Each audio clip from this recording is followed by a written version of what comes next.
Hello and welcome to Pro Trader Strategies Market Commentary for Friday, May the 12th. My name's Eric Wilkinson. Some of you may recognize me as the Wolfman from CNBC, Fox Business, or even the Wall Street Journal for my commentary on everything from economic to geopolitical and market analysis. Please keep in mind that everything that we talk about in these daily market commentaries is not a solicitation to buy or sell any of these securities or strategies. At the end of the day, we're here to teach you some different strategies you can implement into your portfolios, but please do that in your own way. The reason why I can't give you a recommendation on a particular stock or strategy is because I don't know your risk parameters. I don't know what's in your portfolios, and therefore, what I'm doing could be counterintuitive to what you are already doing. Having that out of the way, let's get this on. Not a whole lot of economic data across the pond other than we did get European industrial production came in lower than expected at negative 0.1%, expected to be a positive or increase of 0.3%. Also, they did revise last month's number up slightly, but still coming in at a negative 0.1%. Here in the United States, we got CPI numbers, which is Consumer Price Index. CPI came in at 0.2%, lower than the expected 0.3%.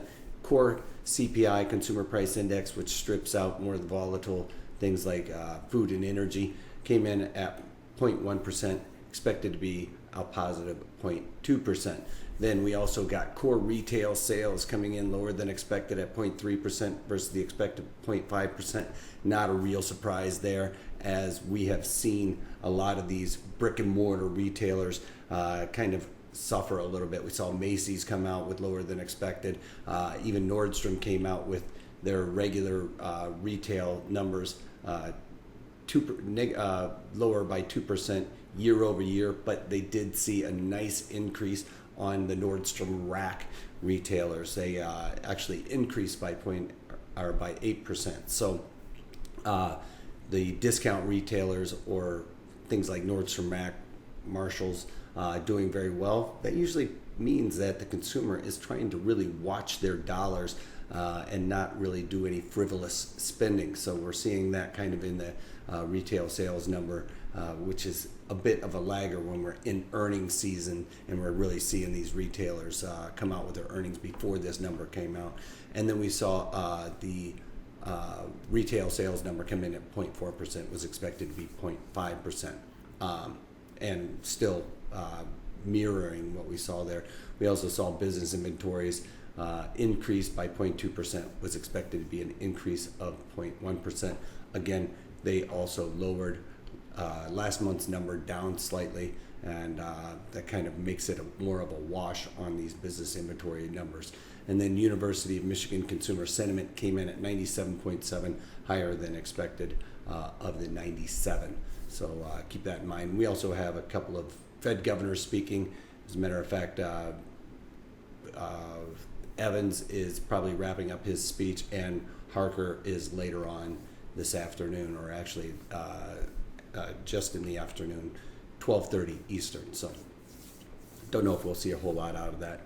You know, I've been talking about the economic data, so who knows what they're going to say. But on to the overall markets. We've got crude oil kind of giving back just a little bit, just slightly down on the day after the last couple of days, big rally.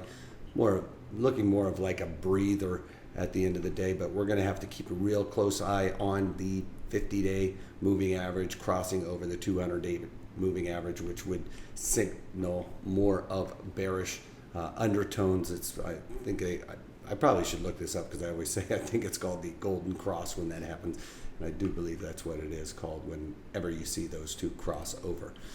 Then on to gold futures. They're pushing slightly higher today, as we do still have a mixed bag with the equities, but gold futures up by about $4 on the day, but going up against that 9-day moving average and kind of repelling away from it. Broke through there for just a slight nanosecond, it seemed like, but again, we're also looking at the 200-day 50-day moving average. Looks like they aren't really wanting to cross like it was kind of looking like on this rally I was talking about. But at the end of the day, gold futures pushing higher, as there's a bit of a flight to quality with the mixed bag and uncertainty with the overall equities. Same being mirrored in the bonds. Bonds were up as I got ready to start this off. They're only up 30 points. It's 30 bid at 31, 30 bid at 31, looking for even bid at 1, or 31 even. But right now it's looking like 29 bid at 30. So trading back and forth there, real close to the handle.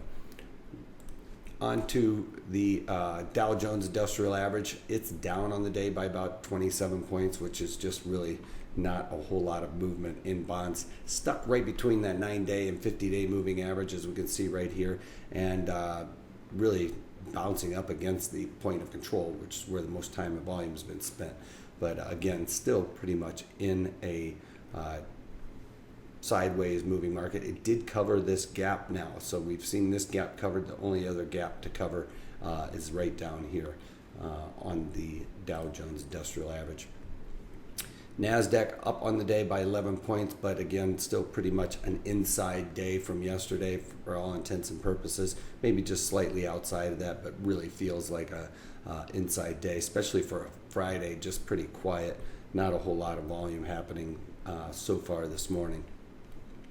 Then we have E-mini S&Ps. Again, still, this is the line in the sand we're kind of looking at between this 2375 and this high of 2403-ish. Actually, you can probably even bring that down a bit and say 2396. So 2400 to 2375, let's call it, just as a ballpark.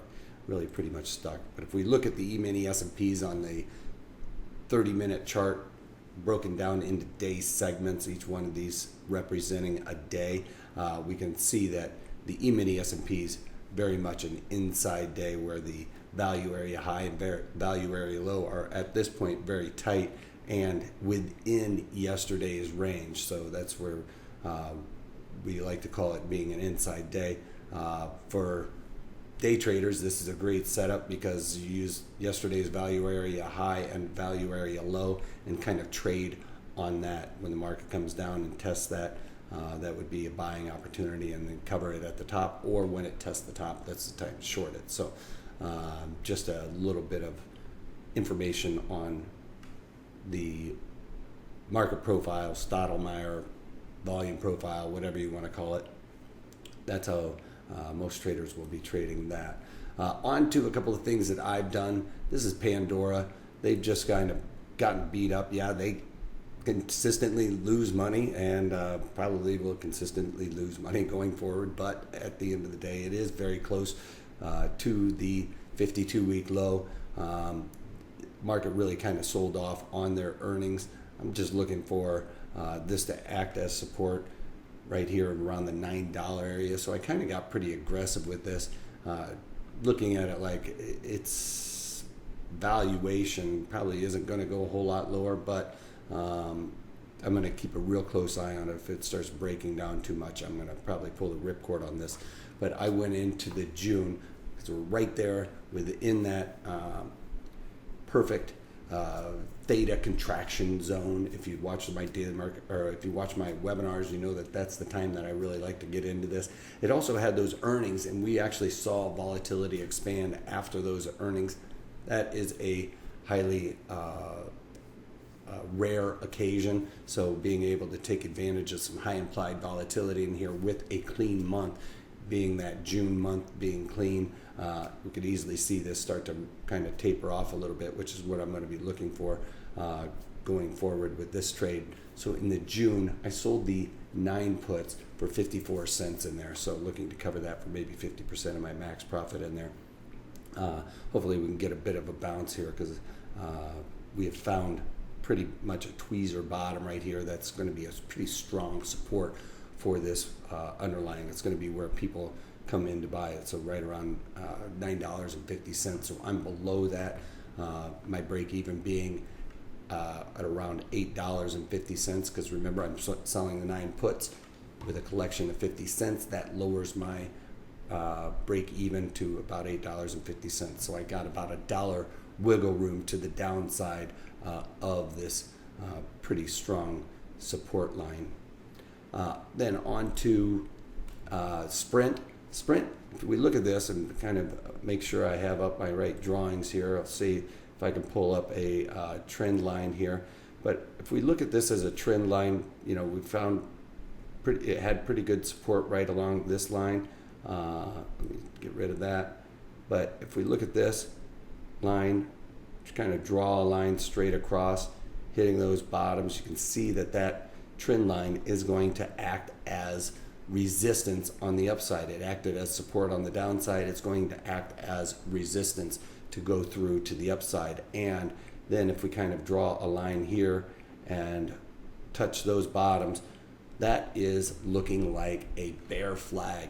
We've had a big drop, market kind of consolidates, looking for another drop down to the downside. Could go down here and test these volume nodes, especially if we break through this trend line. It's going to want to just kind of speed up through this area. Also note that the trend line to the bottom side is coinciding with that 200-day moving average. So a couple of things there that really kind of struck my eye with this one. But I didn't want to take a whole lot of risk with this as it is testing that value area high. So I made it a defined risk strategy and sold a call spread in there in the June. And I sold the 8 calls in Sprint and then bought the 9 calls in there for defined risk, collected a 28-cent credit on that. I got really aggressive. As you can see, those 8 calls are very close to, one could almost consider them at the money, but this has acted as a nice resistance area in the past couple of, basically week and a half or so, and acted as a very nice support. So that's why I decided to be a little bit more aggressive with that particular trade. All right, so that's about all I got for you guys today. Today's webinar is going to be on synthetic longs. We're going to be talking about why this is the right time to kind of implement this. We have low implied volatility in a sense, kind of coming out of earnings. So it's going to be a great way to set up our trades going into the next earnings cycle. So if you remember, we did a lot of earnings trades in the past. Now we're kind of in that wiggle room area where there's not a whole lot of things that are going to be going on and not really have a high implied volatility environment, especially with the way we're seeing the equities trade sideways for the most part, and VIX at almost historical low, but VIX super low. That's going to be the time to implement strategies where we're going to be taking advantage of higher or a spike in volatility if we get that opportunity. All right, that's all I got for you guys today, other than if you can't take that, take it easy.